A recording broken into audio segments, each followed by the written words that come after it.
Here's a confession for you. I used to be a professional people pleaser, and it took me a really long time to realise it. So, are you one of those people that constantly stretches yourself thin because you're so eager to make other people happy? And then you find yourself spurting out phrases like, of course, no problem at all, and yes, before even stopping to consider that you could say, I can't right now, or no thanks. Or maybe you have a catchphrase, something like, honestly, it's no problem, I'll do it. This love-hate relationship with helping others just repeats itself. And no matter how many times you try to furlough the word yes, saying no just seems to not come natural to you. If so, you're probably a people pleaser. And here's something I'd like you to try and remember. People pleasing is an unconscious attempt to control someone else's opinion of you.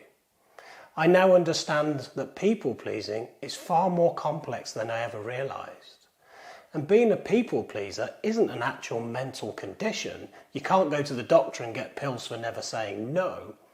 But it is one of those conditions that affects a lot of people. So the doctor can't diagnose you as being a people pleaser. But what it can do is it can lead to severe mental illness, the most obvious of which is depression. Most people have heard of the fight or flight and freeze response. But have you ever heard of the other response, fawn, F-A-W-N? Fawn is at the core of what people pleasing is actually about. People who fawn do so to avoid conflict, negative emotions and re-traumatization. These unconscious triggers of people pleasing will make you go out of your way to mirror someone's opinions and please them in order to de-escalate situations or potential issues. When we people please, we come across as being excessively nice and overly concerned with the other person's happiness. We sort of play hopscotch, waiting for those moments in a conversation where we feel it's safe to share something. And when we people please, we become sort of an emotional chameleon. We try to blend in to try and feel safe. Now, most people pleasers are encouraging and really nice, generous people, but they tend to overcommit themselves and they say yes to almost everything and everyone, always eager to make those they care about happy and comfortable. The tendency to people please usually stems from childhood. Typically, people pleasers either skipped past the rebellious phase of childhood or they had their rebellious phase totally crushed by a dominant parent. So during the formative years, they decide the best way to get by and survive is to avoid physical and emotional punishment. Instead, they simply abide to the more powerful grown-ups' wishes. So that feeling, the feeling of just doing what you're told because it's easier, permeates your core and becomes part of who you are in the future. It goes from just being considerate or kind to eventually becoming entirely passive, avoiding competition, doing away with all forms of anger and seeking any form of attention. And because of this, people pleasers fear two things more than anything else: disappointment and rejection. Now, I'm not saying that all strict parents create people pleasers, but the reality is people pleasers often grow up in critical and controlling environments, and they've internalized the idea that if they're perfectly good and well behaved, they will minimize conflict and find love and security. The problem is when you do this, you negate your own needs and you're profoundly vulnerable to emotional abuse.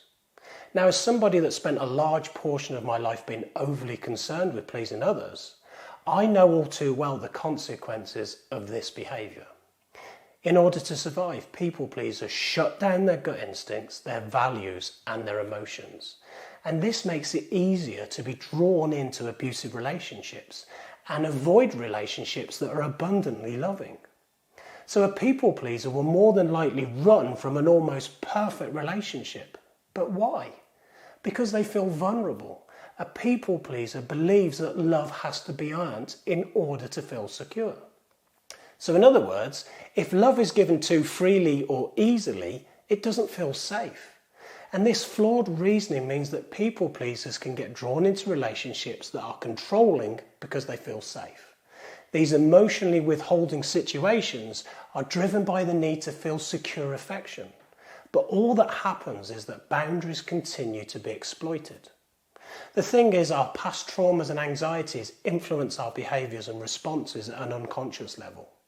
One day, today, our responses are driven by fear. The past traumas influence this alternate version of you. You excessively relinquish all of your personal power and will be completely driven by fear and that constant state and need for validation. And this is why anybody that's experienced any form of emotional or physical abuse tends to struggle. So often people pleasers unconsciously seek someone that is controlling, a type of personality that they feel safest in a relationship where they can call all the shots. And you as the people pleaser makes the controlling person feel loved as you actively seek their approval. They are the controller, they are the dominant one, and they offer validation, and that keeps you tethered together. But the problem is this is fraught with danger, because the controller will quickly withdraw their affection before things start to feel stable, and the people pleaser then works harder to get that affection back. So this process empowers the controller as they feel safest when someone is actively pursuing them. So they get to replicate this sense of control and security over and over again. So the people pleaser ends up repeatedly handing over their personal power, and so the emotional abuse continues. And all the controller needs to do is rotate between withdrawing affection and at the right moment switching it back on again. And this is a really painful cycle to be stuck in. But for me, simply being aware that I was a people pleaser was the first step towards healing. As humans, we often seek out the familiar even when it's bad for us. This means we tend to avoid dealing with issues as it feels unsafe. It's a painful process to constantly silence yourself and push your emotions away while working overtime to anticipate the emotions of other people. So the act of people pleasing stems from past pain and guilt. But hopefully, if you start by noticing these patterns in your life, you can do something about it. Because you need to work through those past traumas and anxieties until you get the unwanted behaviour out the way.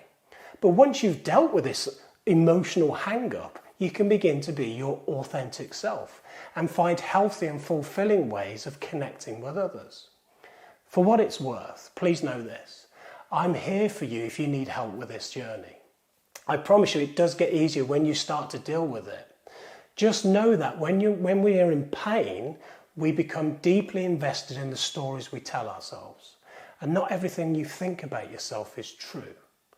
So to recap, if you feel like you're trapped in this cycle of people pleasing, maybe you're a victim of past anxieties and traumas. You may be carrying stuff that was picked up from an overpowering parent, sibling, teacher, boss and friend, and until you process that stuff, things will never change. Holding on to what has happened in the past is the problem. But when you start to do the work and deal with these things, life can get infinitely better. I hope you've enjoyed this video. If you have done, please give it a quick like or share, and thank you very much for watching.